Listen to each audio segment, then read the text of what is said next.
नमस्कार विद्यार्थियों, मैं डॉक्टर पीसी जाट, राजकीय महाविद्यालय कोटपुतली, बीए पार्ट सेकंड की सेकंड पेपर भारतीय राजनीतिक व्यवस्था में आज हम राष्ट्रीय एकीकरण पर परिचर्चा करेंगे।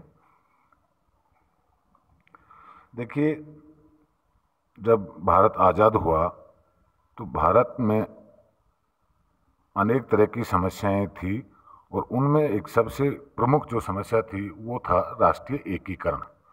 क्योंकि भारत विविधताओं से परिपूर्ण एक देश है जिसमें अनेक तरह की पहचान हैं, अनेक तरह की निष्ठा के केंद्र हैं।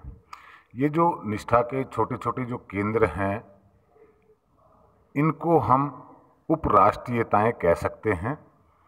जैसे जाति, धर्म, भाषा, क्षेत्र, ये निष्ठा के हमारे छोटे केंद्र हैं और ये निष्ठा के छोटे केंद्र ही भारत में कहीं न कहीं राष्ट्रीय एकीकरण में बाधक हैं। इसलिए सरकार की नीतियों के द्वारा ये निरंतर प्रयास किया गया कि इन निष्ठा के संकीर्ण केंद्र अर्थात इन उपराष्ट्रीयताओं को निष्ठा के एक उच्च केंद्र अर्थात भारतीयता में समाहित किया जाए और इसके लिए सरकार निरंतर प्रयास करती रही है। तो जैसा हमने बताया कि सबसे पहले हम ये समझें कि राष्ट्रीय एकीकरण से क्या तात्पर्य है। तो हमने यहाँ दो तीन चीज़ें बताई हैं। पहला कि भारत एक विविधताओं से पूर्ण देश है, अर्थात उसमें अनेक तरह के सामाजिक सांस्कृतिक विविधताएं हैं और ये सामाजिक सांस्कृतिक विविधताएं ही निष्ठा के संकीर्ण केंद्रों को जन्म देती हैं। तो इन निष्ठा के संकीर्ण केंद्र जिनको हम उपराष्ट्रीयताएं कहते हैं, इन उपराष्ट्रीयताओं को भारतीयता के अंदर समाहित करना ही भारत में राष्ट्रीय एकीकरण है। अर्थात बहुत संक्षिप्त और सरल शब्दों में ये कहें कि निष्ठा के संकीर्ण केंद्रों से लोगों को ऊपर उठा करके भारतीयता के एक सर्वोच्च केंद्र से एकाकार कर देना ही भारत में राष्ट्रीय एकीकरण कहलाता है। अब जो प्रश्न है हमारे सामने, चूंकि आधुनिक जो भी राज्य हैं उनका आधार राष्ट्र है और इस कारण से हम देखते हैं कि राष्ट्रीय राज्य की एक अवधारणा अस्तित्व में हमारे सामने आती है। भारत चूंकि विविधताओं से परिपूर्ण है, इसलिए यहाँ पर निष्ठा के संकीर्ण केंद्रों को उच्च केंद्र से जोड़ने की एक निरंतर प्रक्रिया को जारी रखने की आवश्यकता हुई। क्योंकि कोई भी राज्य कितना मजबूत होगा ये इस बात पर निर्भर करता है कि वहाँ पर राष्ट्रीयता की भावना कितनी मजबूत है। कि कोई भी राज्य उतना ही शक्तिशाली होगा जितना कि वो एक राष्ट्रीयता के रूप में मजबूत है। तो भारत के अंदर चूंकि बहुत सारी विविधताएं हैं और उन विविधताओं में अनेक पहचान के केंद्र हैं, निष्ठा के केंद्र हैं, जो कहीं न कहीं राष्ट्रीय एकीकरण में बाधाएं पैदा करते हैं। उन पर हम विस्तृत रूप से चर्चा करेंगे। और ये प्रश्न पैदा होता है कि भारत में राष्ट्रीय एकीकरण में कौन से प्रमुख समस्याएं हैं, चुनौतियां हैं, बाधाएं हैं। तो हमने जैसा जिक्र किया, ये जो उपराष्ट्रीयताएं हैं, ये उपराष्ट्रीयताएं जब एक वाद का स्वरूप ग्रहण कर लेती हैं तो राष्ट्रीय एकीकरण के सामने एक प्रमुख चुनौती बन जाती हैं। जैसा हमने जिक्र किया, वाद का रूप, और वाद से तात्पर्य है किसी भी विचार के प्रति निष्ठा या लगाव वाद कहलाता है। जैसे हम देखें कि सांप्रदायिकतावाद, यह संप्रदाय से तात्पर्य है व्यक्तियों का एक समूह जो किसी पराभौतिक शक्ति की आराधना में विश्वास करता है। व्यक्तियों का एक समूह जो किसी निश्चित पराभौतिक शक्ति की आराधना में विश्वास रखता है, उसकी अपनी मान्यताएं हैं, उसके अपने सिद्धांत, उसके अपने विचार हैं। उन विचारों सिद्धांतों को मानने वाले व्यक्तियों का एक समूह एक संप्रदाय कहलाता है। उनमें विश्वास रखना ही सांप्रदायिकतावाद है। तो भारत में सांप्रदायिकता एक बहुत ही बड़ी चुनौती है राष्ट्रीय एकीकरण में। और जैसा हम जानते हैं कि सांप्रदायिकता के दुष्परिणाम भारत भुगत चुका है। इसके आधार पर देखते हैं कि भारत का दो भागों में विभाजन हुआ, भारत और पाकिस्तान के रूप में, और आज़ादी के बाद भी ये समस्या भारत में निरंतर बनी हुई है। इसको हमें थोड़ा सा संकल्पनात्मक दृष्टि से समझना होगा कि सांप्रदायिकता से क्या तात्पर्य है। क्योंकि देखिए, यहाँ पर दो शब्द हैं, संप्रदाय और सांप्रदायिकता। जैसा हमने बताया कि संप्रदाय एक व्यक्तियों का एक विशेष समूह होता है जो किसी निश्चित विचार या विश्वास या किसी पराभौतिक शक्ति में विश्वास रखता है और उसके अपने कुछ सिद्धांत और मान्यताएं होती हैं। उनके प्रति घोर निष्ठा ही सांप्रदायिकतावाद कहलाता है। भारत के अंदर जो सांप्रदायिकता का विकास है, अगर हम राष्ट्रीय आंदोलन में पीछे जाएं तो हम देखते हैं कि जैसा विपिन चंद्रा ने कहा है कि भारत के अंदर सांप्रदायिकता 3 स्तरों पर विकसित हुई है। पहला कि एक पंथ विशेष को मानने वाले लोगों का एक समूह के अपने हित होते हैं। एक पंथ विशेष को मानने वाले लोगों के अर्थात एक संप्रदाय के लोगों के अपने हित होते हैं, ये एक धारणा विकसित हुई पहले स्तर पर।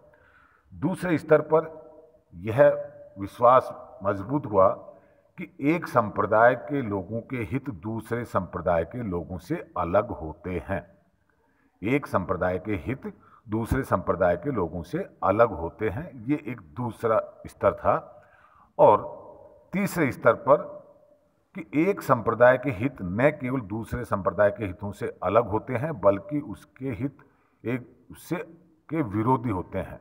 ये जो तीसरा स्तर था जहाँ पर ये विश्वास बना या ये मान्यताएं स्थापित हुई कि एक संप्रदाय के हित न केवल दूसरों से अलग होते हैं बल्कि उसके विरोधी हैं, अर्थात परस्पर विरोधी होते हैं। ये जो तीसरे स्तर की जो धारणा या विश्वास था, ये बेहद खतरनाक था और उसका भारत में हमने दुष्परिणाम देखा अंततः किस रूप में, भारत के विभाजन के रूप में। तो सांप्रदायिकता एक तरह से ये एक ऐसी अवधारणा है जो ये मानती है कि एक संप्रदाय के मानने वाले लोगों के हित दूसरे संप्रदाय के लोगों के हितों से न केवल अलग होते हैं बल्कि उसके विरोधी होते हैं।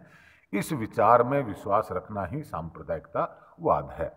तो भारतीय संविधान के अंदर सांप्रदायिकता की अवधारणा को पूरी तरह से नकार दिया गया और एक पंथ निरपेक्षता की अवधारणा को मान्यता दी गई और इसके आधार पर विभिन्न संप्रदाय के लोगों को भारतीयता के विचार से एकजुट करने का प्रयास किया गया।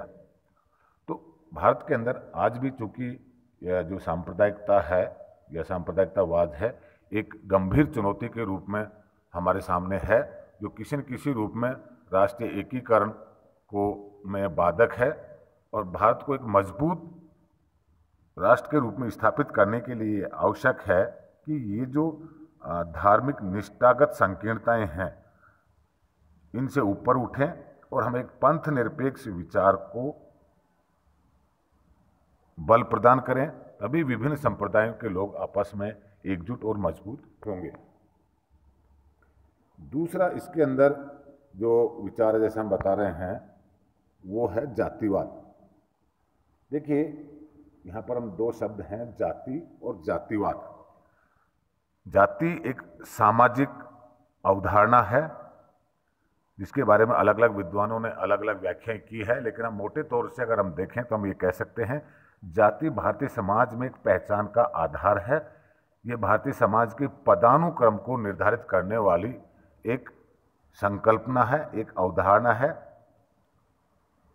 जिसके अनुसार समाज में उस व्यक्ति का स्थान निर्धारित होता था, उसी के अनुसार उसका पेशा था और वो जो व्यवस्था थी वो एक जजमानी मॉडल पर आधारित थी।